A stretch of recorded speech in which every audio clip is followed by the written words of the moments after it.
already did, but just as a reminder for those of you at the table, you did put your cell phones on vibrate, right? What? Okay. We don't have any. We don't have any. We don't have any. Thank Good you. reminder for me, then. Nadia? My own principal? Right back here, Sharon. Thank you.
Good morning, everybody. My name is Kurt Sensky, and it's a privilege for me to serve as the Chief Executive Officer of Upbring. Upbring is a 136-year-old faith-inspired organization, and our mission here in the state of Texas and Louisiana is to break the cycle of child abuse by empowering children, families, and communities. New Hope is a very important part of our mission, and similar to some of the children that we care for at our residential treatment center, our foster homes who may have been removed for opioid addiction. These children also come from a very difficult journey. And our staff here are committed to praying for them. They're committed to providing them with case management services. They're committed to education. They're committed to providing everything a child needs in order to be successful. One of what we've experienced, Mrs. Trump, is that the evidence demonstrates that for any child to be successful, whether it's your child or my child or a child in Texas or a child here at New Hope, is that we need to surround them with what we call at Upbring the 5 markers of success. So that's safety. Safety's first. Life skills. Health. And health would be emotional health, trauma-informed care, spiritual health, as well as physical health. Education. You'll see our charter school later. And then vocation, so that every child has that opportunity to live out his or her calling. So we appreciate both you and Secretary Azar to be here today. We're honored to show you our shelter. It's a shelter that currently cares for 58 children, children who come from very difficult journeys, and we treat them like our own children. So with that, I'm going to allow the Secretary, of course, to say a few words and to introduce our special guest. Well, Dr. Sensky and Roy de la Cerda as Program Director here, and to all of you, thank you so much for welcoming us here.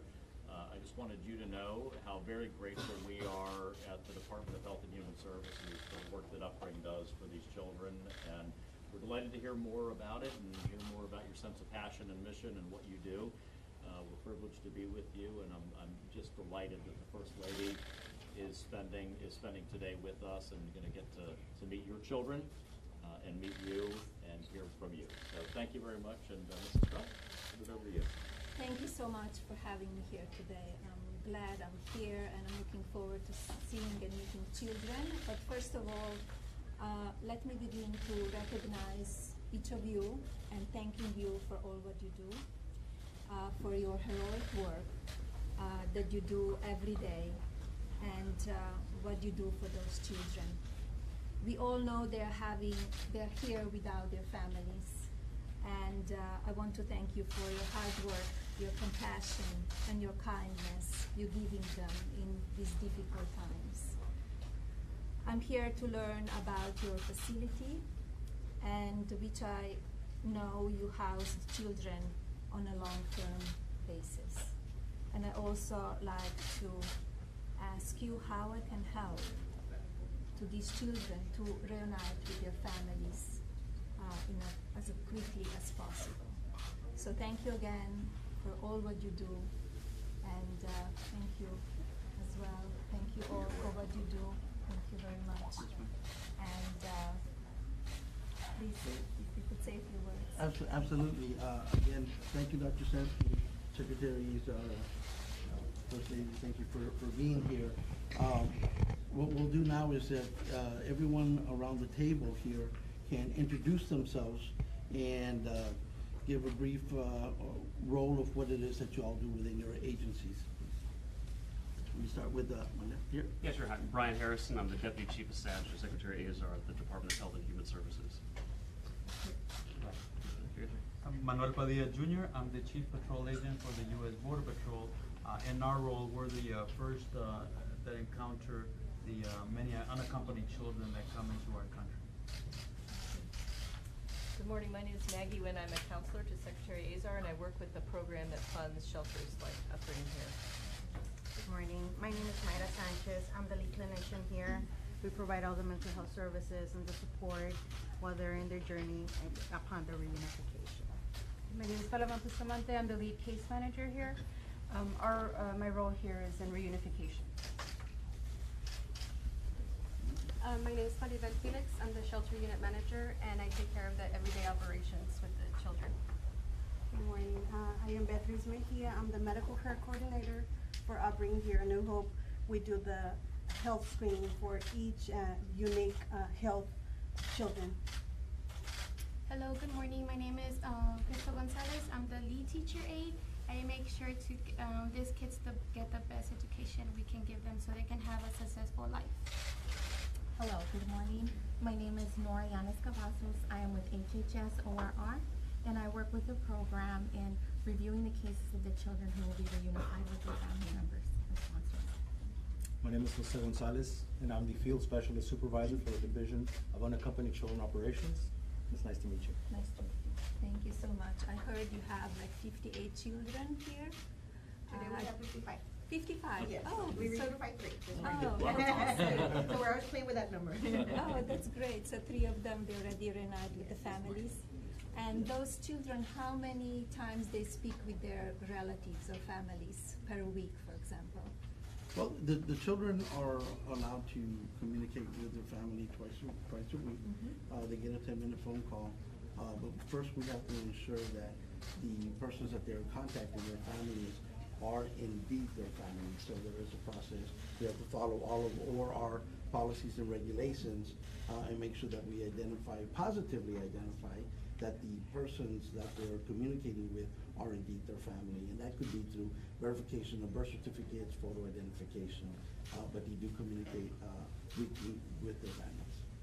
So when the children come here, what kind of stage, physical and mental stage they come here? Are they distracted? So what you would say, the percentage, how they come here? Well, clinician? Okay, so usually the great majority are Guatemalan. It's a higher percentage rate. Usually when they get here, they're very distraught in the sense that they don't know where they're at. They're thinking they're going to continue in the process of just processing them. And when they see the environment and they see the other kids and they see the art, they start relaxing. So the first 24 hours are crucial for us. Making sure that we got them the basic needs, showers, clothing, food, and before we even start the assessment. And within those 24 hours, our unit shelter managers in charge of, doing a brief update as to what's going on with them. That way we can address it immediately. And then eventually every department takes a turn to be able to further assess the needs of the kiddos. So it's a process. It's a process. Yes. Yes. But I heard they're very happy and they love to study.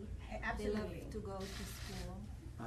Absolutely. Again, when the children first get here, it is a process. They go through an orientation. They go through a 24-hour initial intake. So this is where we get as much information as we possibly can from the children, again, to assess and make sure that we're not missing anything. If there's an immediate medical need, that is immediately addressed. If there's an immediate mental health issue or that needs to be addressed, we bring in our clinicians, and then we take it from there. After they do an orientation. They go through several orientations. They'll go through the shelter. They will go through case management orientation. Then they'll also go through clinical orientation. So they will get a understanding of their current placement. And again, this is to inform them and keep them as calm as possible, and to reassure them that they are in a safe place, that they will be well taken care of here, that they don't have anything to worry about. Now they're in a safe environment, free from abuse. You know, and then, you know, every day is something new with the children. We provide a lot of structure here. During the Monday through Friday schedule, they do attend class, and we try to educate them. We try to assimilate them to what the public school education system is going to be like. So, and then we also integrate recreational activities, spiritual care for the children, downtime for them. You know, this is their home. You know, and it's, you know, they refer to these as shelters, but it is really a home for the children. This is their house. So their bedrooms are their bedrooms. And as you will see, First Lady, when we do the tour, you'll see the children and you'll see the smiles on their faces and you'll hear them giggle. And it's just fantastic. I can, you know, the staff that we have here, we just have a tremendous passion for working with these children. And we see them as if they were our own. You know, again, we do maintain boundaries and we do follow all the ORR policies and guidelines. But again, just the passion that is there in working with these children, ensuring that they're safe, and ultimately reunifying them with their families. How long is the time that the max time that somebody spent here that they're reunited with the family? Right now, we are averaging currently 42 to 45 days. So it's not an extended stay. Again, we're always following ORR policies and procedures and guidelines as far as reunifications are concerned with the children. But the average length of stay currently is between 42 and 45 days. Madam First Lady, there is some occasions where some children do not have anybody to go back to. And then in those situations, they are further assessed by the legal service provider that can help identify if they qualify for some type of legal relief. And eventually some children will move on to refugee status and not unaccompanied children. And again, it's few and far between, but we do have that process where, you know, some children do not have anybody to go to, whose families have been killed, murdered in just different, very tragic situations. And hopefully when you get to speak some of the children, to a couple of the children today, you'll see that there's not hope for them to go back to a country that they're leaving. So we get a broad spectrum. We have kids that come into custody and are reunified rather quickly if everything is in order.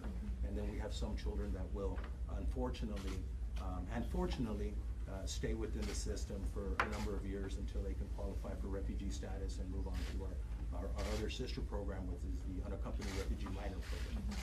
So these children, most of them come here alone, without parents? The majority of our children, yes. Yes, ma'am, they are unaccompanied and were detained by DHS and Border Patrol for the majority.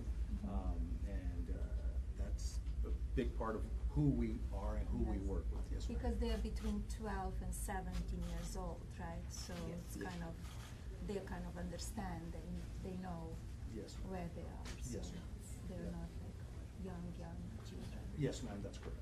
Do you have the capability to take care of younger children here, younger than 12? Our license, our state license, does allow us to take children up until as young as 6, but for the current census right now, ORR has asked us to stay within the 12 to 17 range. And Mr. Secretary, oftentimes we'll place younger children in our foster homes. Could you explain that process, how you do that? Sure. So at the time of detention or apprehension, we work very closely with our partners over at Homeland Security, and they identify, you know, young children from, let's say, 0 to 5 years old. And we have a series of, a network of foster homes throughout the United States that are licensed in that particular state to work with children from 0 to 5 years old. And it's a family setting that these kids work in. And again, the same standard applies. We assess them for any medical need or any serious complication where we may have to use doctors, hospitals in that situation, because we get every type of child in our custody. Somebody who's non-mobile, non-verbal, to you know, somebody whose mom may have, you know, perished in the Rio Grande or something that here in South Texas. So those kind of kids are taken care of, very special circumstances, and they're throughout the United States also. And we, as Upbring, have foster care programs in Corpus Christi as well as El Paso, and as of today are currently serving around 100 children in those programs. Great. Thank you so much. I'm looking forward to meeting children and tour the facility. So thank you very much again for all what you do. Thank you. What we'll do now is y'all can wait for us here. First Lady and Dr. Sansky.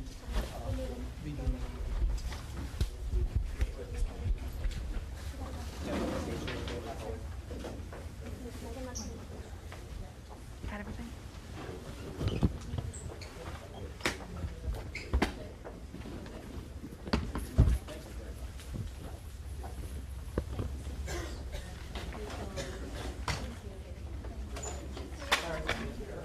You can take your stick. Get rid of that next time.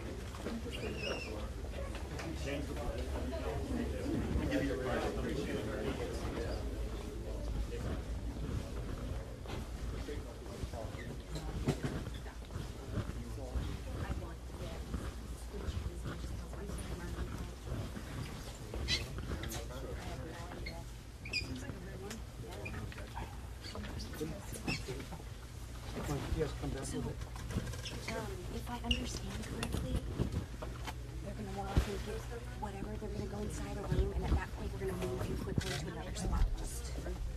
We encourage the children to display their artwork with your team. They put up in their doors. This is an information board for the children, so this will allow them to know what their daily schedule is gonna be like. It identifies their wing, also the rules of the facility, and then their daily activities. So this is changed daily, so the children know exactly what they're gonna be doing throughout the day. And of course, we have our rules. They keep it very, They keep it very organized. They keep up with their rooms. Yeah. They do their own beds, and they do their own cleaning. I mean, we do have assistant housekeeping, but for the most part, children maintain their rooms. And they do a fantastic job. They take ownership while they're here, and a lot of times they'll say, wow, this is my bed. Wow, they never had a bed for themselves. And absolutely, this is your bed when you're here. One of our few complaints we get from them is they're not used to air conditioning, so they think it's cold in here.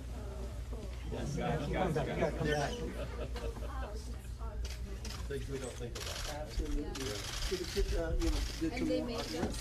Yes. This is their flag, their country.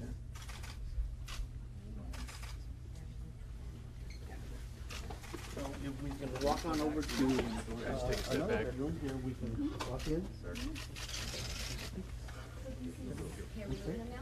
Hey guys, we're coming this way. Just follow this gentleman here.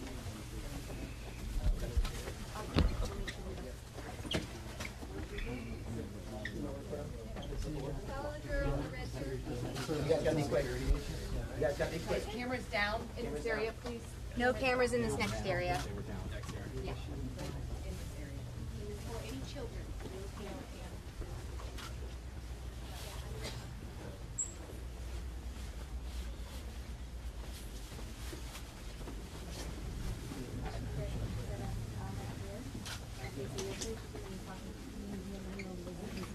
And then going down that hallway. You guys can be positioned here. Okay. Down this hallway, but make sure you give room into the hallway service when you go in.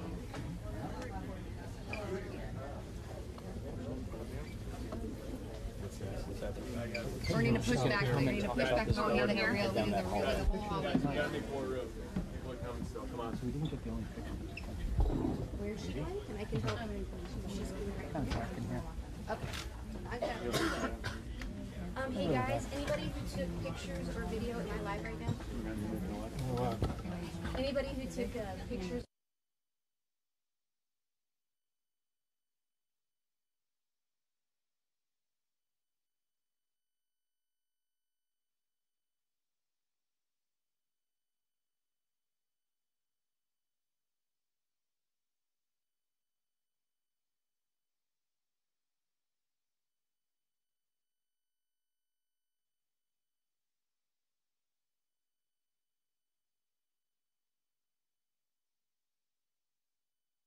She's coming right around. Hey guys, we all need to shift down just a little bit. There we go. Cameras too. Come on guys, just a little bit more. Just for Guys, we gotta make room for one more person. Come on. Working on it. There's a bag on the corner kicking. I understand. Somebody can move behind here. We just gotta keep this corner. Hey guys, can you move, please? Are we good now? No, I need him to move right behind the counter. This guy needs to move down. Okay, then he We'll can have to move. slide down just a little bit more. Yeah. I'm asking Will you you not like move? 20 times nicely. I need you to move right over there. Got a few more inches here. I'm sorry about your spot. Take it up with these guys in the van. We just need to keep this corner clear. And I really don't have to keep going and touch it at all. So come on, just move it here. No, right behind him. Hang on, is there room now? Can he squeeze in right here?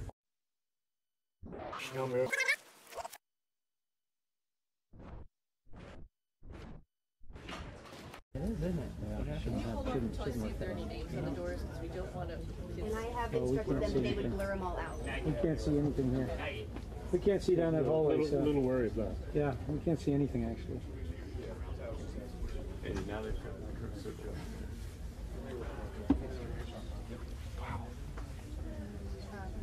I'm glad my expectations were low.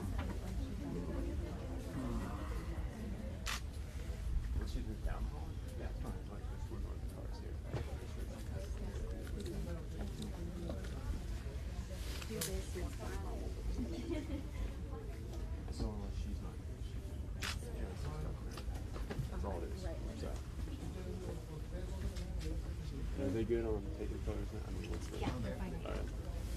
That's staff. And they know, to blur out everything. Yes, I've got copies. I don't know. I don't see any names. Do it? Oh, no. Well, they're talking to me if we're going to have a head step. So, it's all something to figure out.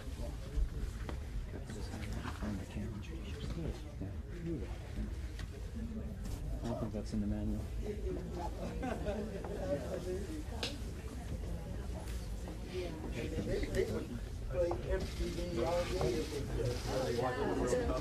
Yes, they were watching. Absolutely. Oh, yeah. Yes, the girls like to play soccer as well. So if we come on down this way, this is That's a great photo. We are going to get that great photo. We all got a great photo. You go to the next great photo. Let's get her coming out.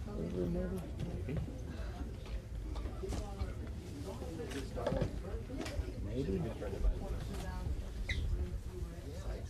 We're excited. I think I wrote a letter of recommendation for her.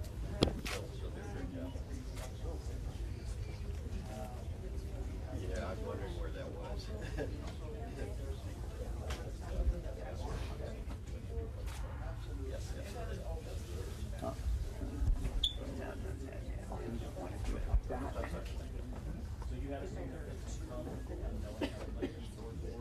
Sorry about this. Oh, no. Ignore our comments. We just talk. We just chit-chat.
Thank you.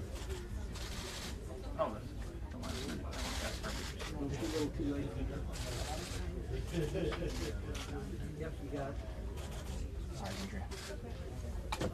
Was that your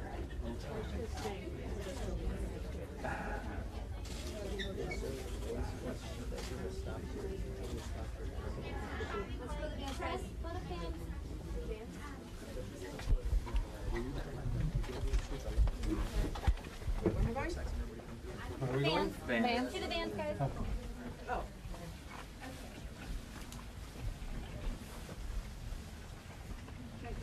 Thank you very much. Thank you all. Yes, sir. Thank you. I know it's time. Good luck. Stay dry as possible.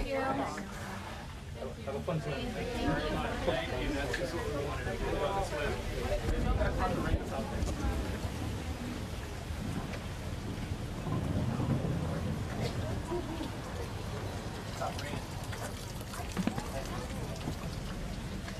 Oh, thank God. No, we're going to a detention facility next. The first stop was supposed to be a detention facility. We got a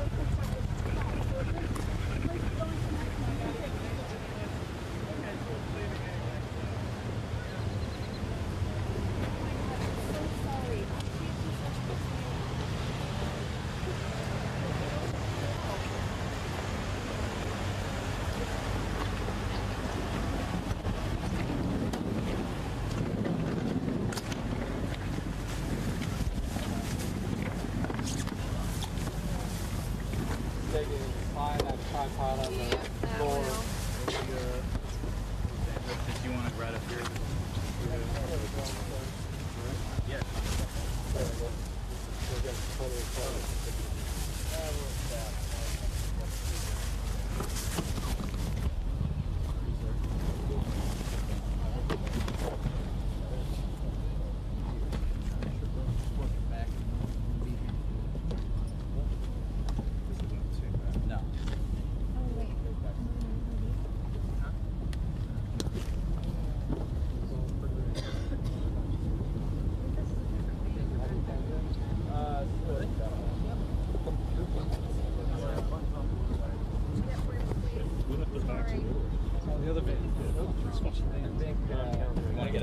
You in the wrong van? Yeah. No, well, they just switched vans on us. They switch vans. We gotta get to the van. You get your stuff?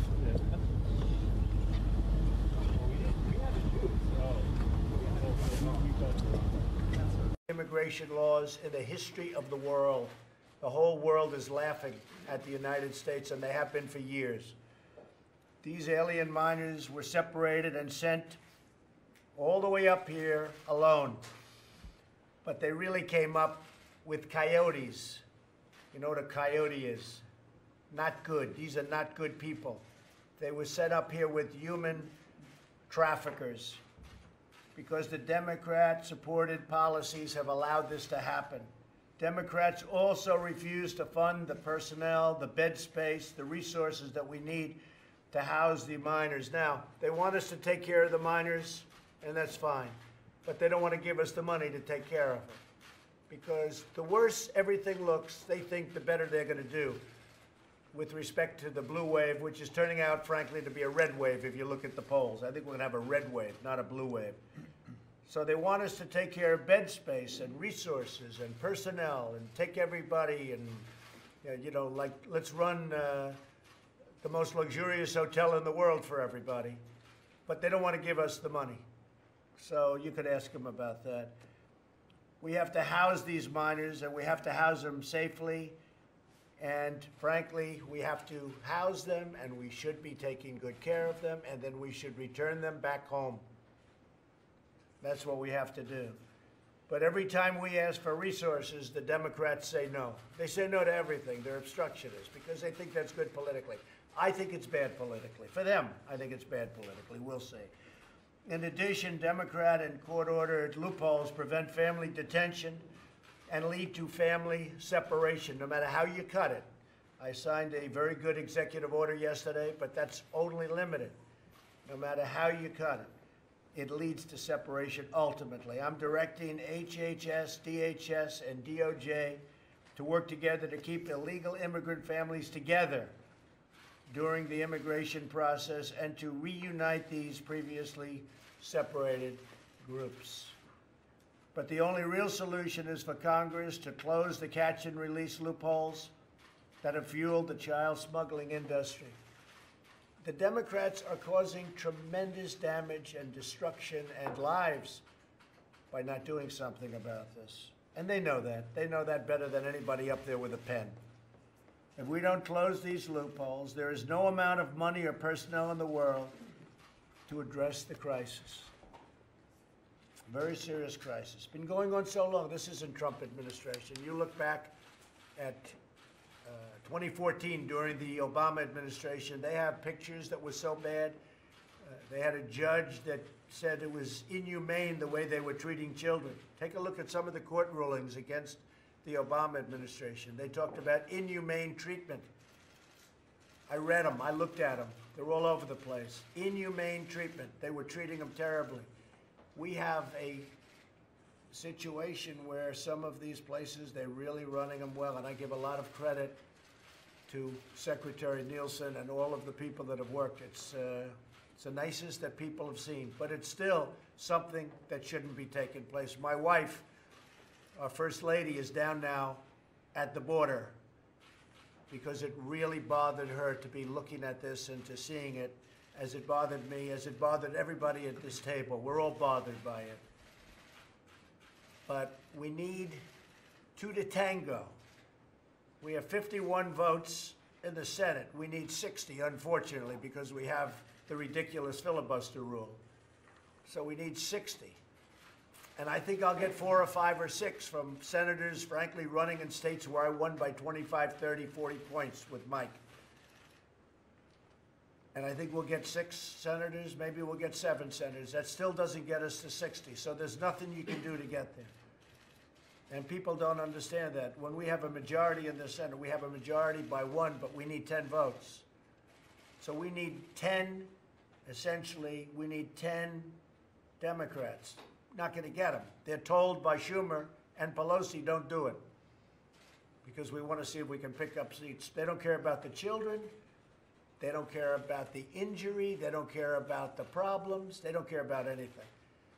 All they do is say, obstruct, and let's see how we do, because they have no policies that are any good. They're not good politicians. They got nothing going. All they're good at is obstructing.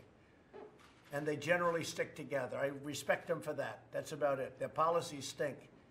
They're no good. They have no ideas. They have no nothing, the Democrats. All they can do is obstruct and stay together and vote against and make it impossible to take care of children and families and to take care of immigration. We should be able to make an immigration bill that can really solve the problem, not just this. This is one aspect of it. This is one very important but small aspect of it. We should be able to do a bill. I'd invite them to come over to the White House anytime they want. This afternoon would be good. After the cabinet meeting would be good. They are invited officially. I'll let you do the inviting. Let the press do the inviting. But we have to do something about immigration in this country. For 50 years and long before that, it was a disaster. But over the last 20, 25 years, it's gotten worse. Every time they write a rule or regulation, it makes it worse, not better. We can solve this problem. We have to hire thousands of judges. No country in the world is hiring judges like that.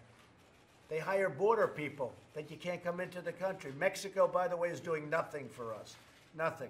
They have the strongest immigration laws. They can do whatever they want. They can keep people out of Mexico. They have a 2,000-mile journey up Mexico. They walk through Mexico like it's walking through Central Park. It's ridiculous. Mexico does nothing for us. So then when people say, why are you being so tough with NAFTA? And I am being tough because it's a terrible deal for the United States. Mexico's making $100 billion a year off us and the horrible NAFTA deal. And I am being tough.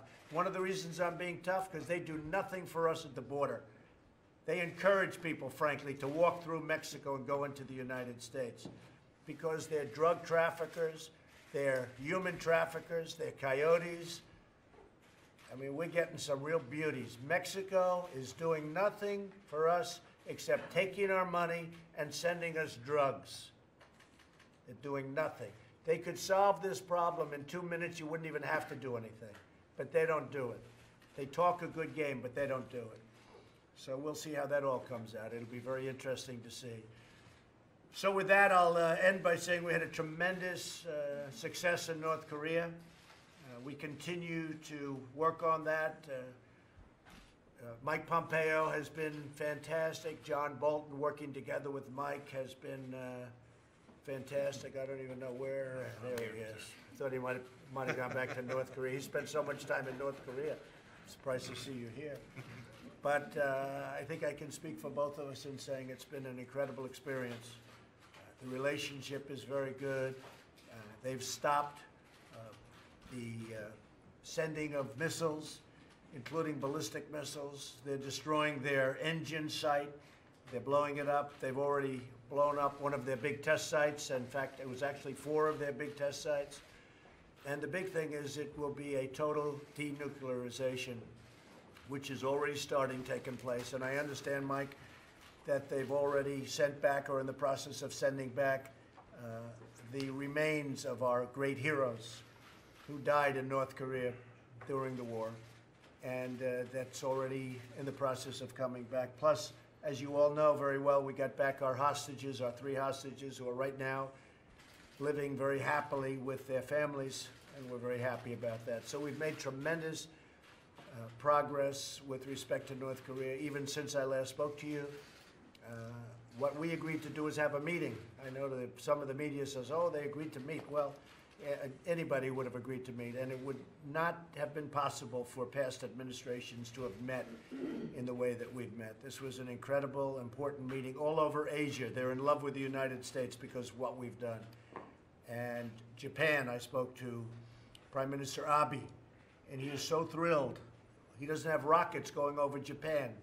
That makes him very happy, General. You know that, right? He's very thrilled not to see rockets going over Japan. There were plenty of them sent right over Japan. And he said, I want to thank you because what you've done is incredible. There are no more rockets going, and there's no thought of it. Now, things can change. I said it last night at a speech. Things can change. Personalities can change. Maybe you end up with conflict. Maybe you don't. But the relationship that Mike has and I have with Chairman Kim and his group is a very good one, very strong one, and I think it's going to lead to tremendous success. But the document we signed, if people actually read it to the public, you'd see, number 1 statement, we will immediately begin total denuclearization of North Korea. Nobody thought that would be possible. If you remember a year and a half ago when Mike and I came into office and when this group came into office, everybody was talking about there's going to be a war. There's going to be a war with North Korea. During the Obama years, that's all I heard about, war with North Korea. You have 28 million people 30 miles away from the border where they have thousands of massive, they call them cannons. That's what they are. They're bigger than howitzers. And they're all aimed at Seoul. Seoul has 28 million people. And it would be not a catastrophe of 100,000 people or 200,000 like I'd read from you. This could have been a catastrophe of 30, 40, 50 million people. And I think we're very close to having that situation solved. We've had some very good news even over the last couple of days. They want to get it done, we want to get it done, and we're moving quickly. So North Korea has been an incredible experience for me, and we're going to help them also get back on track. We think that it has tremendous potential. Chairman Kim thinks it has tremendous potential. I want to also thank, as you know, Prime Minister Abe. I want to thank President Moon from South Korea. He's been terrific. He's been really moving it along and pushing as hard as they can. But without the United States, it had no chance whatsoever. I also want to thank President Xi of China, because the border was very strong during a very critical period. Unfortunately, the border's getting a little bit weaker now, but that's okay. That's okay. But we have to get him to keep it tough. But I do want to thank President Xi of China. So with all of that, we're having tremendous numbers, tremendous economic success. I think we're having the most successful period of time economically, perhaps in our country's history. GDP numbers have been great, but the ones that are coming out, I'm really looking forward to seeing them. I think you're gonna see numbers. I just see the activity, I see the business yesterday. And last evening was really, that was an incredible evening that we spent. That was, to me, just an incredible evening. A lot of you were there. I see a lot of the faces. A lot of you were there. At least 15,000 people couldn't get into the arena. And the arena was big. It held 9,000 people, but sadly 15,000 people couldn't get into the arena. But it was a very special evening, and people had a good time, but they also heard a lot. So I want to thank everybody very much. Mick Mulvaney is going to be giving a little report. You can do it in front of the media. Would the media like to hear Mick Mulvaney's report, or would you find it extraordinarily boring and therefore not fit for camera? I don't know. Would you like to hear it? Yes, please. All right, it'll be good. And why don't we do this? We'll say grace afterwards, Mike, and we'll do Mick, and then we'll say grace. We don't necessarily have to do that in front of the cameras, okay? All right, Mick, go ahead, please. We'll try really hard to make this not boring, Mr. President. Mr. President, a lot of folks around this table have worked a long time, almost since you took over, to show you what's, to get you where you are today at this meeting. I call this the Drain the Swamp Cabinet meeting. I know we talked about that during the campaign. You've talked about it since you've been here. Today is when we're introducing the actual actions that follow up on those words, to show people what we meant when we said drain the swamp. Later on, after the press leads, you'll hear from Andrew Bremberg, Administrator McMahon, and I think Mr. Hargan on the executive order dealing with civil service reform. What I want to talk about is the government reorganization, very, very briefly. When we got into this, one of the things we learned was that it has been almost 100 years since anybody really reorganized the government at this type of scale. It's been since FDR and his New Deal, where he changed the way the government worked, and we haven't changed it very much since then, which means we're almost 20% into the 21st century, but we're still dealing with a government that is from the early 20th century. This leads, Mr. President, to some bizarre results. In fact, the stories, you don't know where to start. Right now, because of the Byzantine nature of the way that we regulate in this country, if you have a cheese pizza, you make a cheese pizza, that is governed by the United States Department of Agriculture. No, it's the other way around. I always get these backwards. If you make a cheese pizza, it's governed by the Food and Drug Administration. If you put a pepperoni on it, that's governed by the USDA. If you have a chicken, it's governed by the USDA. If that chicken lays an egg, it's governed by the FDA. But if you break the egg and make it into an omelet, that is now covered again by the USDA. If you have an open-faced roast beef sandwich, that's one or the other. But you put the bread on top of it, it's the other one. A hot dog, the hot dog meat is governed by one. You put it in a bun, it's governed by another. One of my favorites, if you have a saltwater fish, you have a salmon, and it's in the ocean, it's governed by the Department of Commerce. Once it swims upriver, it's governed by the Department of Interior, and to get there, it has to go up a fish ladder governed by the U.S. Army Corps of Engineers. This is stupid.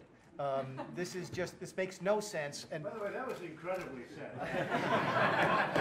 I think you should put that on television, not what I said. That was very good. Job. Dealing with the small businesses. A long time ago, when I was 15 years old, I worked in a freezer for a guy that made frozen pizzas, right? Put yourself in that guy's business, and one day he's making cheese pizzas, and in the afternoon he's going to make pepperoni. He's got an entirely different federal agency to deal with, an entirely different process. It just simply doesn't make sense. So we're going to try and fix it. I want to go through a couple of examples today. I've asked Scott to sort of step aside to go over just one or two. A couple of them have made the press. We talk about this later, about the Department of Education and the Department of Labor being merged. We think that makes tremendous sense, because what are they both doing? They're doing the same thing. They're trying to get people ready for the workforce. Sometimes that's education, sometimes it's vocational training, but they're all doing the same thing, so why not put them in the same place? This goes back to the work that I think Ivanka did very early on job training, when we learned that we had, in fact, we don't even know how many job training programs we have. Some people think there's 40, some people think there's 46, some people think there's 47. We get it down to 16, and we put it all in one place, so that if you're not happy, or the next president is not happy with the way it's going, you don't have, right now, 16 different people around this table have workforce training programs in their agencies. If something is going wrong, you're going to come to me and say, Mick, why aren't you doing it? I'm going to go, no, that's Scott Pruitt's fault, and that's Betsy DeVos's fault.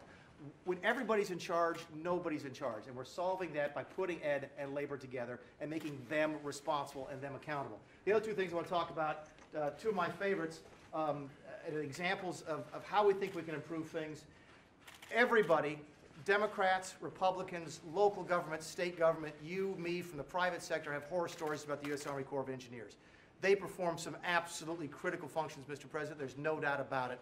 But over the course of the last century, their role has continued to creep and creep and creep, and we can do better. So the proposal today, you'll see, makes some important changes to the Army Corps of Engineers. The thing that is stuff that is really defense, and there's still things that Army Corps does that is defense, they stay there, and they should. The things that the Army Corps does that actually help defend the nation will stay where they belong, which is at the Department of Defense. But if we deal with the environment, and a lot of what they do deals with the environment, they deal with environmental mitigation and so forth, that goes over to the Department of the Interior, because y'all are really good at that. Similarly, ports, deep water ports, our lock system. That's not, it used to be a military thing 100 years ago. Now it's Elaine Chao at Department of Transportation because it's a transportation item. We think it's a much more efficient layout, and it ties in with what you talked about to streamline our permitting process, and goes along with what Mr. Zinke's doing at the DOI to try and centralize. So there's one point of contact. You want to get a permit, you go to one federal agency. This is going to help that. Down here, we've talked a little bit about that one food safety thing. Right now, it's at FDA, USDA, a couple of places. We move all that into the USDA. Why? Because they're really good at it. It's not to say the FDA isn't, but wouldn't it be nice to have one place where people can go to get answers, to get results, to get permits, and to deal with regulatory affairs. At the same time, in all fairness, and Secretary Perdue would tell you this, there's things that USDA doesn't do as well as other agencies. So that's why housing, and they have a big housing component. Why wouldn't that be better off at housing and urban development? So we propose to move that to HUD. Similarly, for years they've handled the food stamp, the SNAP program. That makes absolutely no sense at all. HHS is uniquely set up to handle that. So we moved that and some other means-tested welfare programs over into HHS and to have it centralized so that we can deal with it.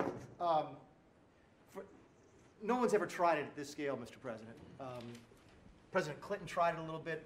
A couple other presidents have tried it, but no one's ever done it at this scale. And importantly, no one's ever followed through on it. No one's ever given the time commitment that these people around the table have given for the last year and a half. And no one's ever come up with the really big ideas like this. The stuff that President Clinton came up are peanuts compared to this. And every time someone comes to me and says, well, that's okay, this is never going to happen. This is great ideas, Mulvaney, but this doesn't have a chance. A couple of different things one of the biggest ideas, the Department of Education and Labor merger actually doesn't get involved in jurisdictional battles on the Hill. One committee on the Hill handles those things now. Congress is actually ahead of us on this, which is really difficult to say. So there's a chance that we actually can get that done, but even if we don't get it done now, this is the generational kind of stuff that I think you asked us to do when you came to office. When Ronald Reagan said that government wasn't the solution, it was the problem, okay? It took 15 years after that for Bill Clinton to go on TV and say the age of big government is dead. This is a generational thing. Is this going to happen overnight? No. Some of it can, because some of the stuff we can do by ourselves on a regulatory fashion through the administrative process. Other stuff is going to take longer, but this is the stuff that's worth fighting for, and it won't get done unless somebody takes those first steps, which is what we're doing today. So thanks for not only for giving us the time to do this, but the encouragement to do this, because it really helped to go back and say, look, push harder, push harder. This is important to the president. This is what he talked about when he said drain the swamp. And this is where we can show the people that voted for you, and even the people that didn't vote for you, that you care about good government and that we're going to make things a lot better. So anyway, that's all I've got. That was a great job, Nick. Thank you very much. And I think really terrific, actually. I want you to write down that one little anecdote if you would, all right? Because I think they should give it a big report. I'd like to ask Secretary of State, who has been incredible, by the way, Mike Pompeo, to give us a little additional update on North Korea. So important. Well, two things, Mr. President. Since June 12th, now a week and a day, we've made significant progress. Importantly, not only our allies most directly affected, the South Koreans, the Japanese, the Chinese, but a broader circle than that. I've talked with the Brits, the Australians, talked with other Europeans. Each of them understands that we have fundamentally set a course that has the opportunity to change humanity. And they're all on board, they're all working, they're all supportive of our theory of continuing the sanctions until we're complete. And so we have got a unified world to join Chairman Kim. I was there when he said it. He made a personal commitment. He has his reputation on the line in the same way that we do, that says we're going to create a brighter future for North Korea and we're going to denuclearize just as quickly as we can achieve that. And so I'm working hard, Mr. President, though I'm sure be bumps along the way. But I'm confident that we can get the world to unite behind this incredibly important mission. You did a hell of a job, I'll tell you what.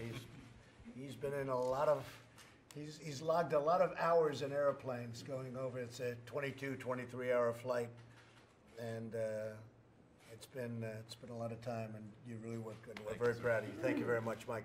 Thank you all very much. Appreciate it. How are you? I'm great. Good.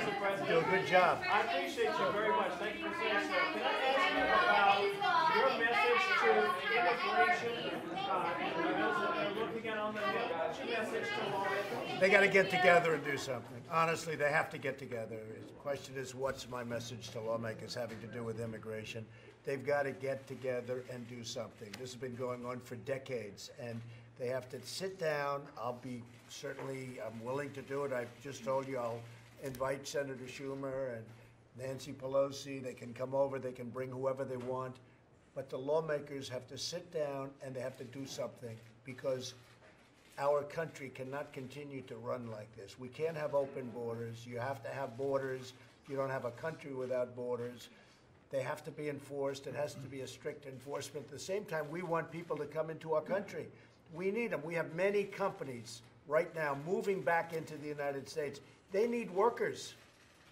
We have 3.8% unemployment. They need workers. We have to have them come in. You know, I'm saying I want people to come in. They have to come in through a merit system, but we can have a lot of people come into our country through the merit system, so they can help these companies that are looking so hard for people to make the company work. But in a very, very simple way, Congress has to get together, get their act together, Democrats and Republicans. They have to come up with a solution. I have ideas, they have ideas, we can put them together very easily. There's so much hatred.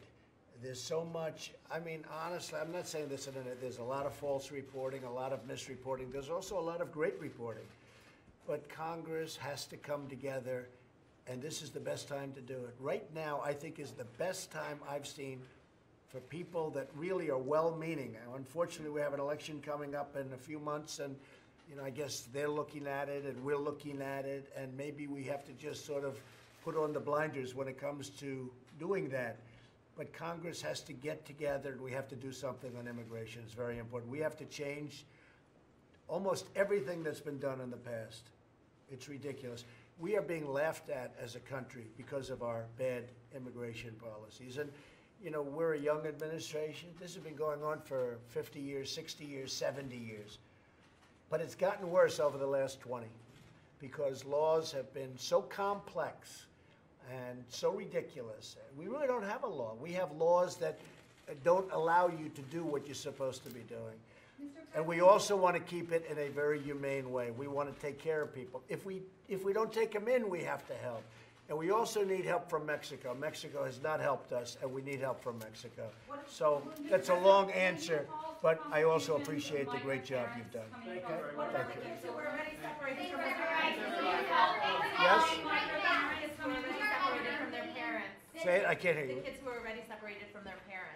Well, we want to put them together. We don't want to have we don't want to have children separated from their parents. You have to understand, you gave an example yesterday of 12,000 children. Of the 12,000, 10,000 came up either alone. They weren't necessarily young children, but either alone, or they came up with traffickers and coyotes. And these coyotes are bad dudes. But they came up with other people, brought them up, and they used them. They're using these children. That's 10,000 out of the 12. Of the 2,000, a lot of the people, when they came in with their children, this is their third, fourth, fifth time trying to come into our country. So this is not a perfect situation. This is very bad. Now, port of entry, if you go to a port of entry, it works out very nicely. They've been doing a very good job, but they don't want to come in through the port of entry. That's called doing it the legal way. But many of the people in the 2,000 category, you're talking about 2,000 children, Those are people that have tried to come into our country many times the same way. They don't want to go into the port of entry. Usually that's for a very bad reason. Why don't they want to go in illegally? So you have to ask yourself that question. So you have a situation that is ripe for Congress to get together and come up with a solution. And I am ready, willing, and able to help, and ready, willing, and able to take this pen right here and sign very quickly. Zero tolerance still exists though, or is suspending zero If we tolerance? took zero tolerance away, you would be overrun you'd have millions of people pouring through our border. If you took zero tolerance away, everybody would come right now. They'd be getting their little belongings, unfortunately, and they would be heading up. You would have a run on this country the likes of which nobody's ever seen. So we have to have strong borders. Frankly, the wall in terms of drugs, in terms of keeping certain people out that we don't want in this country, the wall is imperative. We have to have the wall. We've started the wall. We have $1.6 billion. We're fixing tremendous amounts of wall where it's been overrun.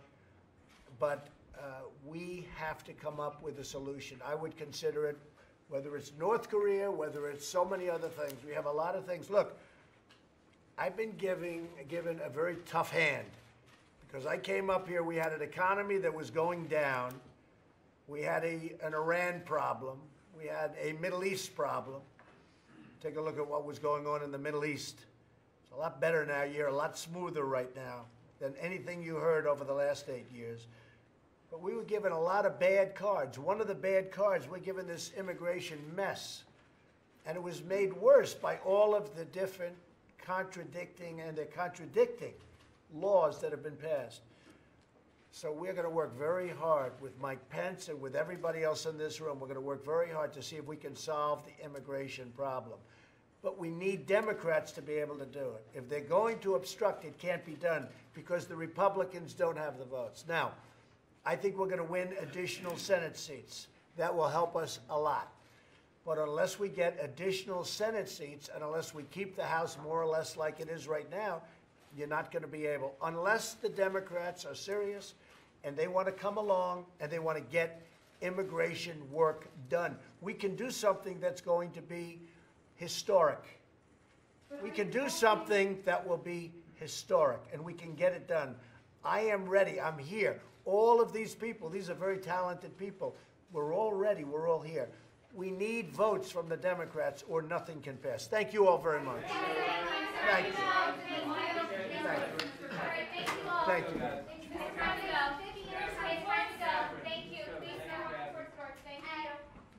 Thank you very much. Thank you. Clip, or otherwise it'll take forever to time it.